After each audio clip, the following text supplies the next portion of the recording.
बिस्मिल्लाहिर्रहमानिर्रहीम, अस्सलाम वालेकुम। आज के इस लेक्चर के अंदर हम जेंगो को और अच्छे तरीके से पढ़ेंगे और एक बात आपके सामने यहाँ पे मैं रखता हूँ कि भाईजान जेंगो जेंगो ही है, ठीक है? इसका मतलब ये हुआ कि जेंगो को अगर आपने सीखना है then you should know different kind of things जिनके बारे में हम आज गुफ्तगू करने वाले हैं। सबसे पहली चीज़ आपने देखा है कि पिछले लेक्चर्स के अंदर मैंने आपको मल्टीपल चीज़ें जो हैं जेंगो के बारे में बताई हैं और मैंने आपको इंस्टॉल करना भी इसको सिखाया और डिफरेंट किस्म के तरीकों से हमने चीज़ों को समझना भी देखा है। अब हम क्या करेंगे जेंगो को मल्टीपल तरीकों से देखेंगे कि इसके अंदर कौन-कौन सी ऐसी चीज़ें हैं जो इन्वॉल्व होती हैं। सबसे पहले अगर हम इंट्रोडक्शन की तरफ जाएँ तो जेंगो के बारे में मैंने आपको पहले भी बता दिया कि ये एक high level Python web framework है, ठीक है? यानी कि ऐसा फ्रेमवर्क है जिसके थ्रू आप वेबसाइट्स बनाते हैं। वेबसाइट्स का फ्रंट एंड नहीं बनता, इससे बैक एंड बनता है। बैक एंड से मुराद ये है कि जो बैक एंड पे वेबसाइट के ऊपर चीज़ें चल रही हैं, आप वो वाली चीज़ें जो हैं जेंगो के थ्रू डेवलप कर सकते हैं, ना कि हर वो वाली चीज़ जो फ्रंट एंड पे है, ठीक है? उसके लिए हम डिफरेंट किस्म की लैंग्वेजेज़ यूज़ करते हैं जिसमें एचटीएमएल जो मेन है, सीएसएस को यूज़ कर सकते हैं and there are many other things जिसको हम बारे में हम समझेंगे। This is designed for rapid development and clean pragmatic design, ठीक है? ये जो आपके पास जेंगो है ना, ये आपकी रैपिड डेवलपमेंट के लिए इस्तेमाल हुई है। रैपिड डेवलपमेंट क्या है? इसके बारे में अगर हम बात करें तो रैपिड डेवलपमेंट का मतलब ये है कि आप कोई भी काम बहुत ही जल्दी से अगर कर लेते हैं, तो वो बेसिकली जेंगो के अंदर हो सकता है। जब भी कोई वेबसाइट बनानी है और आपने उस वेबसाइट के अंदर कोई ना कोई काम करना है, तो Django is one of the basic thing जिसके थ्रू आप बहुत ही फ़ास्ट तरीके से उस काम को सरअंजाम दे सकते हैं, ठीक है? और इसी वजह से जेंगो जो है ये रैपिड डिज़ाइन के लिए काम करता है। एक क्वेश्चन भी आया था यूट्यूब के ऊपर कि जेंगो फ्रेमवर्क ही हमने क्यों चूज़ किया? मेन स्टैक जो है MERN का जो स्टैक है, उसे क्यों नहीं यूज़ किया? उसकी रीज़न ये है कि जेंगो पे फ़ास्ट काम हो जाता है, दूसरा इसकी एफिशिएंसी बहुत तेज़ है, तीसरा अगर आपने पाइथन की कोई भी एप्लीकेशन को टूल्स की फॉर्म में अपलोड करना है then you should use this one. इसमें बिल्ट इन सिक्योरिटी फीचर्स हैं जो मैंने आपको पहले भी बताए हैं, ठीक है? तो आप यही समझ लें कि जेंगो एक कंप्लीट रेसिपी है जिसके थ्रू आप कोई भी पकवान बना सकते हैं बहुत ईज़िली। फ्रंट एंड बनाना कोई मुश्किल नहीं है, वो स्टैटिक फाइल्स या आप डायनामिक फाइल्स के थ्रू बना सकते हैं जिसके बारे में हम गुफ्तगू करेंगे। जेंगो को सेटअप करना, आपने इंस्टॉल करना होता है, प्रोजेक्ट बनाना होता है और सर्वर को रन करना होता है, ये 3 स्टेप्स हैं और ये तीनों के तीनों स्टेप मैंने आपको पहले भी बता दिए हुए हैं और हमने इंस्टॉल करके पाइथन वर्चुअल एनवायरनमेंट के थ्रू, कोंडा के थ्रू देखा है, नया प्रोजेक्ट बना के भी देखा है और स्टार्टअप प्रोजेक्ट इस तरीके से जेंगो एडमिन की कमांड लगा के हमने देखा है, ठीक है? और रन किया सर्वर को जिससे हमारे पास रॉकेट लॉन्चर आ गया था। जेंगो की प्रोजेक्ट स्ट्रक्चर के अंदर कुछ स्पेसिफिक फाइल्स हैं जिनको हमने पर्सनली भी देखा है, manage.py है, ये कमांड लाइन यूटिलिटी होती है, यानी कि इसके अंदर सारी के सारी जेंगो की वर्किंग चल रही होती है और ये मेजर बेसिकली एक आप कह सकते हैं जिसके थ्रू सब कुछ कंट्रोल किया जाता है, ये जेंगो की वो वाली फाइल होती है। अगर मैं आपको जेंगो का जो प्रोजेक्ट हमने बनाया है, ये वाला, इसको थोड़ा-सा ज़ूम इन करके दिखाऊँ, देन यू विल सी कि हमारे पास यहाँ पे ये फाइल्स पड़ी हुई हैं, ठीक है? बैक जाएँगे तो ये manage.py की फाइल है, ठीक है? manage.py ये है और इसके अंदर बाकी फाइल्स पड़ी हैं। सेटिंग्स.py कॉन्फ़िगरेशन की सेटिंग्स होती है, यूआरएल्स.py यूआरएल राउटिंग के लिए होता है। अब आपको समझ आ गई होगी यूआरएल राउटिंग क्या है? पिछले लेक्चर्स के अंदर मैंने आपको बताया। WSGI एंड ASGI.py ये एंट्री पॉइंट्स होते हैं फॉर वेब सर्वर्स। इसके थ्रू आप वेब सर्वर्स के एंट्री पॉइंट्स जो वो बनाते हैं जब आपने कोई भी चीज़ को डिप्लॉय करना होता है at that point in time आप इन चीज़ों को समझते हैं। फिर एक कॉन्सेप्ट होता है जेंगो एप्स। जेंगो एप्स का मतलब ये है कि ये कंपोनेंट होते हैं प्रोजेक्ट का, ठीक है? अब इस प्रोजेक्ट का अगर आपने कंपोनेंट को देखना कोई भी प्रोजेक्ट है आपके पास आप उसका कंपोनेंट देखना चाह रहे हैं तो आप जेंगो एप्स के थ्रू उसको डेवलप कर सकते हैं। इसकी एग्जांपल ऐसे ही है जैसे कोई भी एक वेबसाइट है, उसके ऊपर एक कोर्सेज़ की जो सब आप कह सकते हैं लिंक है उसके अंदर एक डिफरेंट किस्म की ऐप आप ऐड कर सकते हैं। इसी तरीके से ब्लॉग्स की ऐप जो है वो डिफरेंट बना सकते हैं, इसी तरीके से मल्टीपल किस्म की फीड की ऐप अलग होती है और अगर आप पोस्ट की ऐप देखें वो अलग है। से फॉर एग्जांपल आपके पास फेसबुक है, अब फेसबुक पे क्या होता है, फेसबुक पे अगर आप जाते हैं, तो आपके सामने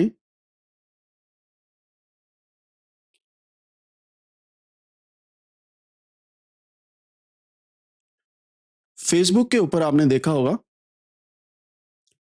कि आप जब पोस्ट करना चाहते हैं, तो आप यही समझ लें कि ये एक डिफरेंट ऐप है और जब आप फीड आपकी आती है, तो ये एक डिफरेंट ऐप है, ठीक है? तो जब आप पोस्ट करते हैं, आपके सामने डिफरेंट किस्म का सिनेरियो ओपन हो जाता है, जिसके अंदर आपके फ्रेंड्स भी नज़र आ रहे होते हैं, किसके साथ शेयर करना है एंड आपके पास मल्टीपल किस्म की ऑप्शंस आ रही होती हैं कि इसको पब्लिक करना है या नहीं करना है and there are many other things जो आप इसमें अंदर देख रहे होते हैं। और फीड क्या होती है? फीड के अंदर आपको आपने जो रिसेंटली देखा है, उसके हिसाब से आपके पास चीज़ें आ रही होती हैं। इसी तरीके से ग्रुप्स में चले जाएँ, अगर फेसबुक के ग्रुप्स में जाते हैं हम, तो ग्रुप्स के अंदर क्या होता है, ग्रुप्स के अंदर डिफरेंट किस्म की आपके पास कम्युनिटी होती है और चीज़ें चल रही होती हैं। पोस्ट्स फीड एंड ग्रुप, ये 3 डिफरेंट किस्म की ऐप्स हैं। इसी तरीके से अगर मैं एलएमएस की कोई ऐप बनाता हूँ, तो उसके अंदर जो हम काम करेंगे that would be related to LMS का जो काम होगा, वो बेसिकली कोर्सेज़, ब्लॉग्स और इस तरह की ऐप्स उसके अंदर होंगी। So you can develop different kind of apps based on the Python, Django, manage.py। ये आपके पास इस तरीके से एक कमांड आप लिखते हैं और आप कोई भी ऐप बना लेते हैं। और वो ऐप जो है वो आपको काम करने में बहुत ज़्यादा हेल्प आउट करती है, क्योंकि ये आप डिफरेंट प्रोजेक्ट्स और डिफरेंट वे में रख लेते हैं। इसके अंदर आपका मॉडल डिफरेंट होता है, व्यूज़ डिफरेंट होता है, टेम्पलेट डिफरेंट होता है विद इन ऐप्स, ठीक है? ये आपने बात याद रखनी है। एमवीटी स्ट्रक्चर हर ऐप की डिफरेंट होगी, डिफरेंट। और उसकी रीज़न क्या है? क्योंकि पोस्ट के लिए डिफरेंट तरीके से मॉडल काम करते हैं, फीड के लिए डिफरेंट तरीके से करते हैं और बाकी चीज़ों के लिए डिफरेंट तरीके से करते हैं। यूआरएल राउटिंग की बात करते हैं। यूआरएल राउटिंग क्या होती है और इसको किस तरीके से देखा जा सकता है? यूआरएल राउटिंग बेसिकली, मैं यहाँ से इसे डिलीट कर देता हूँ। यूआरएल राउटिंग क्या है? ये बेसिकली मैप करती है स्पेसिफिक व्यूज़ को, ठीक है? यानी कि एक व्यू है जिसके अंदर सारा के सारी चीज़ें कोई पड़ी हुई हैं, फॉर एग्जांपल पोस्ट से रिलेटेड, ये यूआरएल मैपिंग उस स्पेसिफिक ऐप के व्यूज़ को राउट कर देगी, ठीक है? इसी तरीके से आप urls.py के अंदर इसको स्टोर करते हैं, इनके पैटर्न्स को, एंड इंक्लूड करते हैं app URL in the project URL. अब कहाँ पे ये पाए जाते हैं? अगर आप प्रोजेक्ट के अंदर जाएँ, तो आपके सामने यहाँ पे कोडेनिक्स के अंदर ये रहा यूआरएल्स। इसके अंदर आप यूआरएल को मैप कर सकती हैं, ठीक है? अब इसके अलावा अगर आपने कोई नई ऐप बनानी है, तो वो यहाँ पे आपके सामने एक ऐप आ जाएगी, आप उसके अंदर नया ऐड कर सकते हैं कुछ भी। ये टेम्पलेट, स्टैटिक एंड मीडिया, ये फ़ोल्डर्स एग्ज़िस्ट नहीं करते होते, ये मैंने बाद में बनाए हैं और इसका लेक्चर में मैंने अपलोड कर दिया कि you need to create 3 empty folders जिनके अंदर आप static files, media and templates को ऐड करते हैं। सो कोडेनिक्स के अंदर ये जो यूआरएल्स पड़े हुए हैं, यहाँ पे आप कोई भी ऐप बना लेते हैं। और ऐप को बनाने के लिए आपको मैंने पहले भी बताया लास्ट लेक्चर के अंदर भी, कि आप सिंपली जो है ये वाली कमांड रन करते हैं, तो आपकी ऐप जो है वो बन जाती है। अब ऐप के व्यूज़ को आप कनेक्ट करते हैं यूआरएल राउटिंग के थ्रू, फिर आपके पास आ जाती है व्यूज़ की सिंपल एग्ज़ाम्पल। व्यूज़ जो हैं जेंगो के अंदर वो हैंडल करते हैं basically requests and return responses. अब आप यहाँ पे बैठे हैं यूज़र, आपने सर्वर पे रिक्वेस्ट की है, जो मेरी वेबसाइट सर्वर के ऊपर पड़ी हुई है, आपने यहाँ पे रिक्वेस्ट की है। अब ये जो यहाँ पे रिस्पॉन्स आपको आ रहा है, ये है रिक्वेस्ट और ये है रिस्पॉन्स। ये 2 चीज़ें आप देखते हैं, ठीक है? रिक्वेस्ट एंड रिस्पॉन्स की बेस पे आप जो है वो सारे का सारा काम जो है उसे लेके चलते हैं। सो जेंगो के अंदर जो व्यूज़ हैं, रिक्वेस्ट और रिस्पॉन्स को हैंडल करते हैं, एंड फंक्शन बेस्ड व्यूज़ फिर होते हैं हमारे पास, फिर क्लास बेस्ड व्यूज़ होते हैं। ये 2 इंपॉर्टेंट चीज़ें हैं जो आपको मद्देनज़र रखनी है। आप सबको मेरी आवाज़ बिल्कुल ठीक आ रही है या कोई ग्लिच आ रहा है इसके अंदर? Please write down in the chat.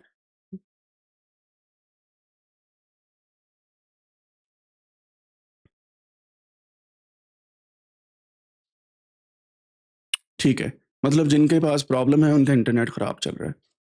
Okay, तो व्यूज़ की आपको समझ आ गई। ये 2 किस्म के व्यूज़ हैं और ये आपकी बेसिक एक छोटी-सी असाइनमेंट भी है। आपने function based views and class based views के बारे में समझना है कि क्या होते हैं। बेसिकली व्यूज़ जो हैं वो हैंडल करते हैं रिक्वेस्ट एंड रिटर्न रिस्पॉन्स को। ये इतनी बात याद रखनी है।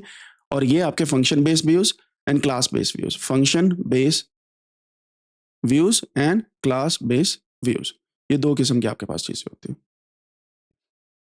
अच्छा जी, जेंगो के अंदर जो व्यूज़ हैं वो बेसिकली प्रोसेस करते हैं रिक्वेस्ट एंड रिस्पॉन्स को। मैंने जैसे आपको पहले बताया 2 किस्म के हमारे पास व्यूज़ होते हैं, लेकिन जेंगो जो है वो स्टार्ट करती है एफबीवी से। मतलब जब हमारे पास फंक्शन बेस्ड व्यूज़ थे, जेंगो बिल्कुल शुरुआत से यहाँ पे इसके पास सिर्फ़ फंक्शन बेस्ड व्यूज़ होते थे। फिर लेटर ऑन उन्होंने इंट्रोड्यूस कराया क्लास बेस्ड व्यूज़ को इनसाइड जेंगो, ठीक है? जिनको आवाज़ नहीं ठीक आ रही वो अपना कैमरा जो है उन्हें ऑफ कर लें, कोई इश्यू नहीं है, लेकिन आप लेक्चर को प्लीज़ ज़रूर सुनें। अच्छा, ये इसने क्या किया, इसने रिड्यूस कर दिया रेपिटिटिव टास्क को। जो हम रेपिटिटिव टास्क करते थे फंक्शन बेस्ड व्यूज़ के अंदर, उसको रिड्यूस कर दिया क्लास बेस्ड व्यूज़ ने। इससे क्या हुआ, रिड्यूस हो गया रेपिटिटिव कोडिंग, यानी कि एक ही काम आप बार-बार नहीं करते, आप एक दफ़ा क्या करते हैं, व्यूज़ को फंक्शन के अंदर बना लेते हैं और वो फंक्शन बार-बार यूज़ करते रहते हैं। या आप व्यूज़ को क्लास के अंदर बना लेते हैं which is much better than functions, function से बहुत बेटर है। इसको फिर आप बारहा दफ़ा यूटिलाइज़ कर लेते हैं, यूज़ कर लेते हैं। सो यही काम जो है वो चला और जिसकी बेस पे सीबीवी यानी कि जो क्लास बेस्ड व्यूज़ हैं, उन्होंने काम करना स्टार्ट किया, जिससे रिड्यूस होगी repetitive coding by reusing functionality of one class to another one. That is why you need to learn object oriented programming, OOP जिसे बोला जाता है, जिसमें क्लासेस और बाकी चीज़ों का ज़िक्र होता है। ठीक है? अच्छा जी। अब हमारे पास what type of view you should use, इसके बारे में एक प्रॉपर चार्ट है। ये ऑनलाइन इंटरनेट से लिया गया है। मुझे रेफ़रेंस जो है वो मैं आपको इसके अंदर यूआरएल का दे दूँगा। सो ये एक हैंडी फ्लो चार्ट है जो उन मोमेंट्स के लिए जब आप सोच रहे होते हैं कि कौन-सा व्यू मैं यूज़ करूँ, लेकिन आपको पता नहीं होता कि कौन-सा करना चाहिए, तो आपको ये पर्टिकुलर व्यू जो है फ़ंक्शन बेस्ड या क्लास बेस्ड व्यू को यूज़ करने के लिए हेल्प आउट करेगा। आपने स्टार्ट कहाँ से करना है जब भी व्यू यूज़ करना है? Do one of the generic class based views closely match what you have in mind. आपने एक व्यू खुद से कोड करना है, ठीक है? जो आपके दिमाग में है, उसका एक जेनेरिक फॉर्म, राइट? व्यू से क्या मुराद है कि मैं अगर एक स्पेसिफिक यूआरएल पे जाता हूँ, वहाँ पे क्या चीज़ मेरे सामने आनी चाहिए based on what data type, ठीक है? वो उसकी आप कंडीशंस लगाते हैं बेस्ड इन वन क्लास। उस क्लास के अंदर आपने वो लिख लिया। अगर आपके पास 2 चीज़ें हैं, अगर येस होता है, फॉर एग्ज़ाम्पल आपने यहाँ से स्टार्ट किया है और आप क्या कर रहे हैं, इस साइड पे जा रहे हैं, then you can see can you use a class based views just by overriding attributes. जो आपके पास एट्रीब्यूट हैं, क्या आप उन्हें ओवरराइड करके दोबारा से इस जगह पे आ सकते हैं और आपका जेनेरिक व्यू जो है वो लिखा जा सकता है, तो आप इस साइड पे आते जाएँगे, एट द एंड आप क्लास बेस्ड व्यूज़ यूज़ कर लेंगे।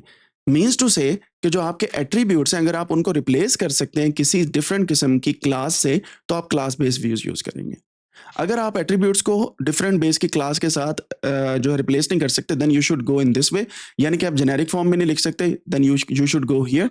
Do you need to subclass your view to create other views. क्या आप एक ही व्यू के अंदर मल्टीपल व्यूज यानी कि नेस्टेड व्यू बनाना चाहते हैं? अगर वो यस है तो आप यहां पे आएंगे, अगर नो है तो यहां पे आएंगे। इसी तरीके से do you have to dive into Django source code just to get it working as a class based views. अगर हाँ तो आप इस साइड पे जाएंगे, ना तो आप इस साइड पे जाएंगे। सो इसका मतलब ये है कि अगर आपके पास ये वाली कंडीशंस मेट होती हैं तो आप जो है basically function based views use करेंगे, अदरवाइज आप क्लास बेस्ड व्यूज यूज करेंगे। लेकिन जब हम इनको बनाएंगे मैं आपको कुछ और टिप्स दूंगा कि कौन सा व्यू कब बनाना है। ये सिर्फ एक हैंडी चार्ट है कि अगर फंक्शन बेस्ड व्यूज, क्योंकि जो पुराने थे वो रिप्लेस हो सकते हैं क्लास बेस्ड से, तो कर दें, नहीं हो सकते तो ना करें। That's the main goal here. Template की बात करते हैं। अब आप में से काफ़ी लोग जो हैं वो जानते हैं कि HTML जो है ये बेसिकली यूज़ होती है टेम्पलेट्स के लिए। और अगर आपके पास HTML की फाइल्स अवेलेबल हैं that defines the presentation layer, तो टेम्पलेट्स के अंदर ये वाली चीज़ जो है वो पाई जाती है। आप जेंगो टेम्पलेट लैंग्वेज को यूज़ करते हैं, जिसे हम DTL बोलते हैं, जेंगो टेम्पलेट लैंग्वेज को यूज़ कर सकते हैं फॉर डायनामिक कंटेंट। यानी कि अगर आपने HTML आपके पास है, इस HTML के अंदर जो चीज़ आप प्रेज़ेंट करना चाहते हैं वो DTL के थ्रू वहाँ पे देंगे, जेंगो टेम्पलेट लैंग्वेज के थ्रू, ताकि वो एक टेम्पलेट लैंग्वेज के थ्रू यहाँ पे डायनामिक कंटेंट जो है वो आए। डायनामिक कंटेंट क्या है? अगर फॉर एग्ज़ाम्पल फ़ेसबुक है मेरे पास, फ़ेसबुक की अगर मेरी पोस्ट है और मैं उस पोस्ट को प्रिंट करना चाहता हूँ अपनी वॉल पे, तो मैंने क्या किया, सबसे पहले लॉगिन किया। अब उस लॉगिन के बेस पे मेरी पोस्ट आ रही है और अपनी वॉल के ऊपर मैं उन्हें देख सकता हूँ एज़ अ यूज़र। तो ये जो एक पाथवे है ये डायनामिक कंटेंट है। अगर किसी थर्ड पर्सन की पोस्ट को मैं देखना चाहता हूँ तो मेरे पास डिफरेंट किस्म का राउट चलेगा, ठीक है? सो ये डायनामिक कंटेंट जो है इस तरीके से आता है, काम एक ही है लेकिन HTML के ऊपर वो प्रिंट होना है dynamically based on different kind of things. ठीक हो गया? तो ये हमारे पास कुछ इस तरीके से चीज़ें जो हैं वो चलती हैं। अच्छा जी। फिर हमारे पास मॉडल्स आते हैं। फंक्शन बेस्ड व्यूज़ और क्लास बेस्ड व्यूज़ के बाद हम HTML के अंदर या जेंगो का जो DTL लैंग्वेज है उसे यूज़ करके टेम्पलेट को रेंडर करते हैं। एंड रेंडर करने के बाद ये व्यूज़ के अंदर हमें नज़र आते हैं, ठीक है? सो ये MVT स्ट्रक्चर इस वजह से चलती है, MVT इस वजह से चलती है हमारे पास। एंड इसकी देसी एग्जांपल ये है कि जैसे एक डेकोरेशन का कोई भी प्लेट या थाली होती है या थाल होता है, वैसे ही टेम्पलेट वेबसाइट को डेकोरेट करते हैं, ठीक है? यानी कि जब भी आपने कोई चीज़ अच्छी बनानी होती है, जैसे खाना-वाना बनाते हैं, तो आप अच्छे तरीके से प्लेट के अंदर प्रेज़ेंट करते हैं कि साइड पे सलाद पड़ी हो, इस साइड पे थोड़ा-सा रायता हो, इस साइड पे थोड़े से प्याज़ जो हैं वो सिरके के अंदर डाले हों, इस साइड पे बिरयानी बनी हो और साथ में आप अलहदा कटोरी के अंदर या एक बाउल के अंदर आपको डिफरेंट किस्म की जो है वो चीज़ें प्रोवाइड करें। वो प्रेज़ेंटेशन जो है वो बड़ी मैटर करती है। वो टेम्पलेट्स के थ्रू आप प्रेज़ेंट करते हैं। मॉडल्स ये रिप्रेजेंट करते हैं डेटाबेस स्ट्रक्चर को, define fields and relationship and migrations हम इसमें यूज करते हैं टू अपडेट द डेटाबेस। एक टर्मिनोलॉजी यहाँ पे आई है माइग्रेशंस। माइग्रेशन क्या होती है? माइग्रेशन एक ऐसी चीज है जिसके थ्रू जो काम आपने पहले परफॉर्म किया है, जो काम आपने पहले परफॉर्म किया है जिससे डेटाबेस अपडेट होना चाहिए। फॉर एग्जाम्पल, एक नया यूजर आया फेसबुक के ऊपर, उसने अपनी आईडी बना ली, ठीक है, आईडी बना ली, लेकिन मेरे पास अभी तक पुराने यूजर्स का डेटाबेस पड़ा हुआ है इनसाइड माय डेटाबेस, सारे पुराने यूजर्स का। नया यूजर आया, अब इसको तो मैंने ऐड करना ही है ना, उसने आईडी बना ली, उसका सब कुछ हो गया। अब now you have to apply migrations. उससे क्या है, उससे क्या होगा, आपके डेटाबेस अपडेट हो जाएंगे। ये ऐसे ही है कि एक्सेल की शीट के अंदर आप एक नई एंट्री ऐड करते हैं, ठीक है। माइग्रेशन जो है वो सिर्फ और सिर्फ यूजर के नाम और पते की नहीं होती, माइग्रेशन में उसका सारा डेटा आता है, फिर आहिस्ता आहिस्ता आहिस्ता आहिस्ता चीजें ऐड होती जाती हैं। और अगर यही काम एडमिन करे तो वो उसको हर दफा माइग्रेशन के ऊपर अप्लाई करना पड़ता है ताकि डेटाबेस अपडेट हो और सारी चीजें अपडेट हो। माइग्रेशन की समझ आ गई? And that is why Django admin के अंदर माइग्रेशन बड़ी हेल्पफुल होती हैं। अच्छा जी, यहाँ पे अगर आप देखें, दीज रिप्रेजेंट डेटाबेस स्ट्रक्चर, और मॉडल जो है ये रिप्रेजेंट करते हैं डेटाबेस स्ट्रक्चर को, डिफाइन करते हैं फील्ड्स एंड रिलेशनशिप। ओआरएम के थ्रू आप इन्हें निकाल भी सकते हैं और CRUD ऑपरेशन भी कर सकते हैं, CRUD operations. And then use करते हैं माइग्रेशन को to update the database. Simply ठीक हो गया। जैसे मंथली एक्सपेंसेस का हिसाब किताब रखते हैं ना, आपकी मम्मा है या आप घर में कोई भी मैनेज कर रहे हैं, वैसे मॉडल्स डेटाबेस का रिकॉर्ड रखते हैं कि किस चीज़ को अपडेट करना है, किस चीज़ को डिलीट करना है, किस चीज़ को क्रिएट करना है और कौन सी चीज़ें हमने सेव रखनी है, ठीक है। सो मॉडल्स इस तरीके से काम करते हैं। सिक्योरिटी फीचर्स के अंदर आपके पास CSRF होता है, SQL है, XSS है। ये डिफरेंट किस्म के protection and injection prevention and attack protection की टेक्निक्स होती हैं जिन्हें हम यूटिलाइज कर देंगे जब हम सिक्योरिटी का पार्ट पढ़ेंगे इनसाइड जेंगो। अभी के लिए आपको ये पता होना चाहिए कि there are some tools built in Django जो हम यूटिलाइज कर सकते हैं अपने घर को, यानी कि वेबसाइट वाला घर जो है उसे सिक्योर करने के लिए या अपनी ई-कॉमर्स की वेबसाइट को सिक्योर करने के लिए। अब XSS क्या होता है, CSRF क्या होता है, SQL क्या होता है, इसके बारे में हम आने वाले दिनों में देखेंगे। आपने गूगल करके इसको कमेंट सेक्शन में ज़रूर बताना है, चैट के अंदर, कि ये क्या चीज़ें। फिर हम क्या करते हैं, डिप्लॉयमेंट की बेसिक्स को देखते हैं। जब हम प्रिपेयर करते हैं सेटिंग्स फॉर प्रोडक्शन, हमारी जेंगो की वेबसाइट बन गई पीछे तक, ठीक है, ये बन गई है। अब इसके आगे डिप्लॉयमेंट का प्रोसेस अब स्टार्ट होना है, ठीक है। अब हमने क्या करना है, इस प्रोसेस पे काम करना है। सबसे पहले तो हमें सेटिंग्स करनी पड़ेगी इसकी फॉर प्रोडक्शन। ये अभी तक हम जो काम कर रहे थे वो था डेवलपमेंट सर्वर के ऊपर, डेवलपमेंटल सर्वर के ऊपर। अब हमने अपनी वेबसाइट को प्रोडक्शन सर्वर के लिए रेडी करना है। उसके लिए क्या करते हैं, सेटिंग्स करते हैं उसकी, 2 या 3 या 1 या कोई भी आप डिप्लॉयमेंट का जो है स्पेसिफिक सॉफ्टवेयर यूज़ करते हैं, जैसे इंजन है, ये बेसिकली ज़्यादातर यूज़ होता है। आप इसको डॉकराइज़ करना चाहते हैं तो दैट वुड बी नाइस, आप इसकी डॉकर इमेज बना लेते हैं और हर दफ़ा की डॉकर इमेज को अपडेट करते जाते हैं। बट यूजुअली इंजन जो है ये क्या करता है, अगर आपका सर्वर बंद भी हो गया ना, रीस्टार्ट भी हो गया, तो इसने वेबसाइट को दोबारा से चला देना है, ठीक है। और आप बता सकते हैं कि किस पोर्ट पे इस वेबसाइट को मैंने रन करना है। फॉर एग्जाम्पल 8000 पोर्ट पे करना है, 8080 पे करना है ऑन सर्वर। और ये क्या करेगा, ये जो मेरे सर्वर का आईपी होता है, जैसे 145 92 83 इशारिया या .1 कॉलन 8080, यहाँ पे मेरी वेबसाइट चलेगी। And then I have to connect this towards my domain, ठीक है, डीएनएस के थ्रू। ये सारा प्रोसीजर जो है ये डेवलपमेंट के अंदर होता है, ठीक है। And we are going to learn this as well इंशाल्लाह, और मैं इसको आपको होस्टिंगर पे डिप्लॉय करके दिखाऊंगा। Also on may be AWS, क्योंकि मेरे पास AWS का भी कुछ क्रेडिट्स पड़े हुए हैं, ठीक है। सो ये 2 मैं आपको बताऊंगा, इसके अलावा बाकियों पे सेम तरीके से चलती है चीज़ें। समरी ये है कि जेंगो सिंप्लीफाइड वेब फ्रेमवर्क है। Model views and templates effectively utilize कर सकते हैं और आपके पास ऑलरेडी सिस्टम डेवलप्ड है, आपने सिर्फ चीज़ें ऐड करनी है, रिमूव करनी है, then everything will be ready. This is ready for deployment with minimum extra setup. इसी वजह से आप जेंगो को यूज करते हैं कि सब कुछ रेडी होता है, सिर्फ कुछ चीदा चीदा चीज़ें ऐड करनी होती हैं, मिनिमम एक्स्ट्रा सेटअप, एंड आपकी वेबसाइट या आपका प्रोजेक्ट डिप्लॉयमेंट रेडी हो जाता है। दैट इज वाई जेंगो जो है वो अच्छा है। फास्ट एपीआई और बाकी जितनी भी आपके पास वेबसाइट डेवलपमेंट या बैकएंड डेवलपमेंट के लिए चीज़ें हैं, फास्ट एपीआई हो गया या फ्लास्क हो गया, वो भी ठीक हैं, लेकिन वो डेवलपमेंट के लिए, स्केल अप के लिए अच्छी नहीं होती। इसको आप इजीली स्केल अप भी कर सकते हैं, यानी कि आपके पास अगर यूजर्स बिलियंस की तादाद में भी आ जाए, you can scale up easily from the same MVT pattern जो आपने पहले डेवलप किया हुआ। ठीक हो गया। अब हम यहाँ तक हमने देख लिया कि किस तरीके से जेंगो काम कर रहा है, जेंगो के अंदर कौन-कौन सी इंपॉर्टेंट चीज़ें हैं।